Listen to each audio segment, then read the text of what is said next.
I gotta be honest with you, a small part of me, a very small part, actually respects and admires the delusional confidence that WNBA players have in themselves. A small part actually respects the perceived value they have in themselves. Key word, perceived. There is a huge difference in perceived value and actual value. Unless you are in a position to determine your own value, your value, it's usually determined by someone else. Your value is based on what someone else is willing to pay for your services. In order to be in a position to determine your own value, you have got to have something that WNBA players don't have: leverage. Dump divers, they think they have leverage. They think by threatening to cancel the season, they think by threatening to shut down the WNBA that gives them valuable leverage. When the reality is, it is the exact opposite. Most people, myself included, we would be absolutely thrilled if the WNBA ceased to exist.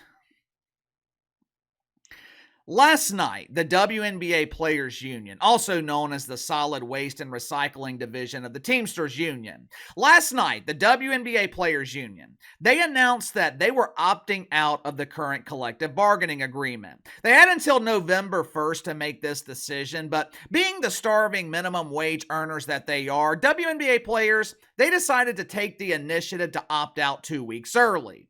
The statement, it included a long list of common complaints and unreasonable demands. As predicted countless times right on this channel, WNBA players, they are trying to exploit the popularity of Caitlin Clark.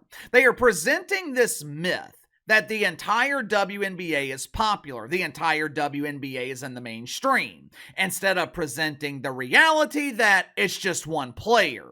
During the offseason, WNBA players, they're going to use the popularity of Caitlin Clark to force Kat Engelbert to acquiesce to their unreasonable demands. And what will happen if Kat Engelbert refuses to make a bad business decision? What will happen if Kat Engelbert refuses to raise the minimum wage? Normal people across America will finally have their prayers answered. The 2025 WNBA season, next season, it will be canceled. Woohoo! Yes, yes, yes. If you haven't already, make sure to like and subscribe. You can follow me on Twitter at KC_BTL84. Link to the second channel in the description below. Yesterday, we talked about the ongoing decline in the NFL. This morning on the second channel, we talked about Jemele Hill's triumphant return to the mainstream media. So click the link in the description below and go check it out. There is no denying the fact that this was a record-breaking season for the WNBA dump. For the first time ever, this league, it was in the mainstream. Caitlin Clark was able to accomplish what many thought, myself included, was impossible. I'll be the first to admit it.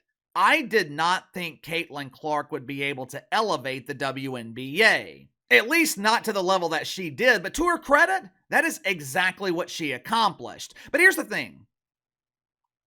It's one thing to have a great season. It's one thing to break into the mainstream. Some would say that's the easier part because it is completely different to be able to maintain it. That is the biggest concern going forward with the WNBA. Will they be able to maintain their success? Will they be able to grow and build on the foundation that Caitlin Clark provided? Right now, that remains to be seen. There have been a lot of stars, a lot of leagues that were able to have a great month, a great season, but very few are able to maintain. Back in 2001, the first few weeks of the XFL, they were a huge success for NBC. The final weeks were disastrous. People tested the product, they realized it was complete shit, and they never returned. Will the same thing happen to the WNBA? It's a real possibility because the WNBA has something in common with the XFL: Both products are substandard. Both products are a polished turd. There's no denying the fact that the quality of play in the WNBA is abysmal. If you don't believe me, go watch Game 5 of the WNBA Finals. But ambitious dump divers, they don't want to wait around to see if they'll be able to maintain their success. Probably because they are not the ones who obtained it. Ambitious WNBA players, they are looking to strike while ratings and falsely inflated attendance numbers are at their pinnacle. Which is a great strategy. Look, I don't blame them for trying. The problem is, they're demanding money that the WNBA does not have, which means they're demanding money they haven't earned. Money that will have to be donated directly from the NBA. The same NBA who is frustrated with the dump because they managed to lose $40 million this season. WNBA players, they're trying to take that $40 million loss and double it. According to Nika Aguamike, I'm sure I am mispronouncing her name, and look, I promise, it's not intentional. I've just never heard of you before. But according to Nika, the president of the WNBA Players Union, they're opting out of the current CBA. It's not just about bigger paychecks. This is not just about increased minimum wage. That's only a small part of what we're demanding. We are demanding our rightful share of the business that we built. We're not asking, we are demanding because we have earned it.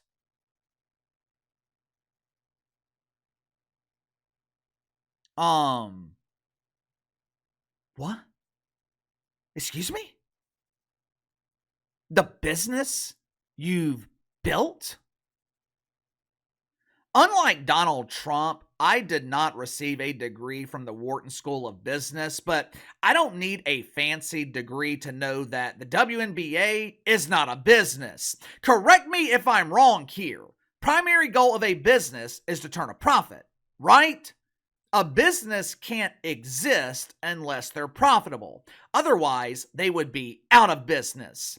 How can the WNBA call themselves a business when they have never turned a profit in the last 30 years? That does not sound like a business, it sounds like a charity. I'm struggling to understand how WNBA players can claim that they've earned something. What exactly have you earned?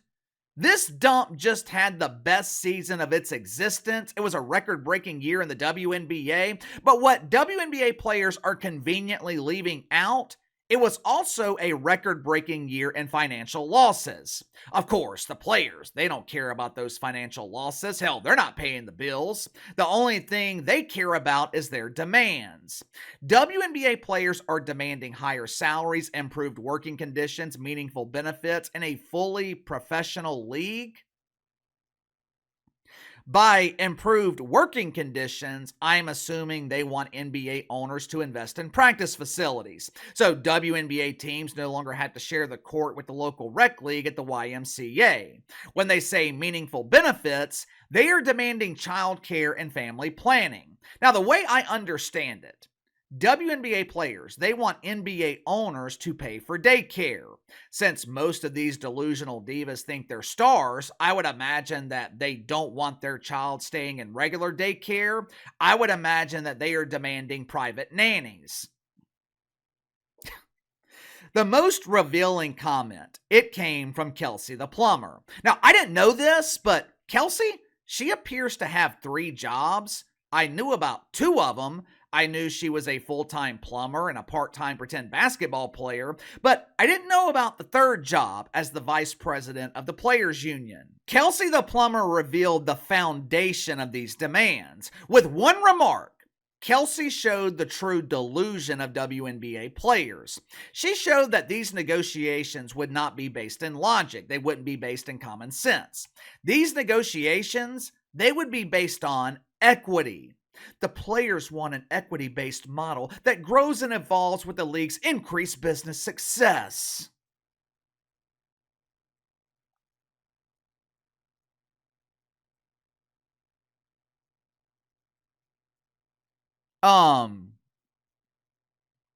What business success? I don't know if Kelsey knows this, but No one has been able to figure out in 30 years how to monetize this turd. Let me go ahead and translate it for you. Let me go ahead and tell you what Kelsey Plum is actually saying.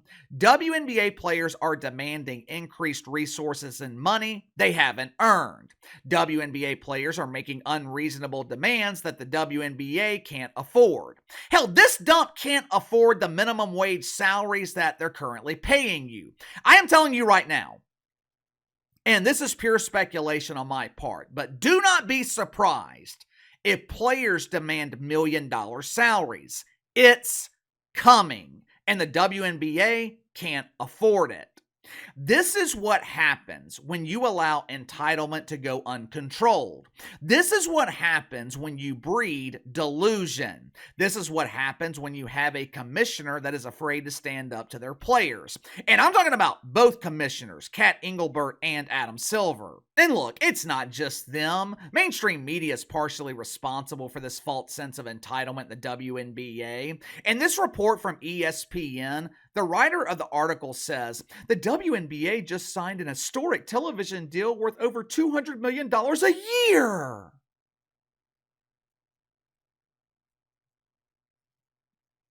No, the WNBA didn't sign that deal. The NBA did. That $200 million the WNBA is receiving, that is another generous donation from the NBA.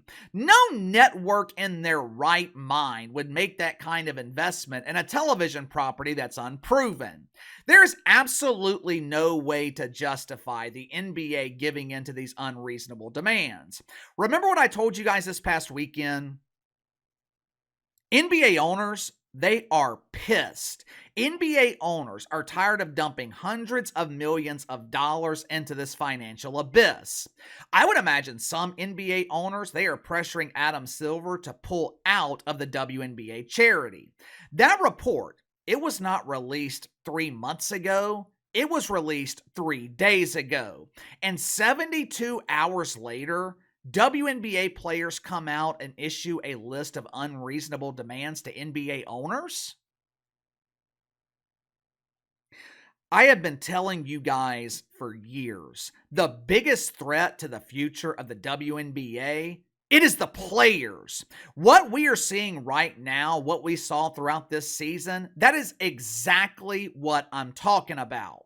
If next season is canceled, the WNBA, it will disappear from the mainstream. I don't care how big of a star Caitlin Clark is. Going 2 years out of the spotlight, that is damn near impossible to recover from.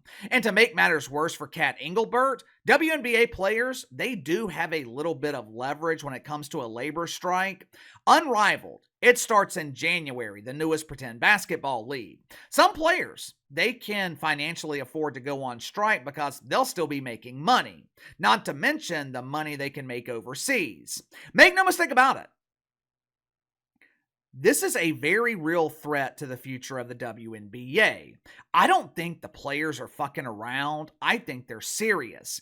If their demands are not met, they will go on strike. And the WNBA, they can't afford to acquiesce to these demands. Question is, will the NBA give in? Will the NBA avoid a strike by giving WNBA players resources and raises they haven't earned? You tell me. What do you see happening here? Will WNBA players go on strike? Will the NBA avoid a strike by pouring more money into an investment that has never given them a return? Going to be interesting to see what NBA owners think about this. But in the meantime, give me your thoughts. Sound off in the comments below. Like, subscribe, share the video. Appreciate your support. Best way to contact me is by email at btlkc84@gmail.com. I'll see you guys later.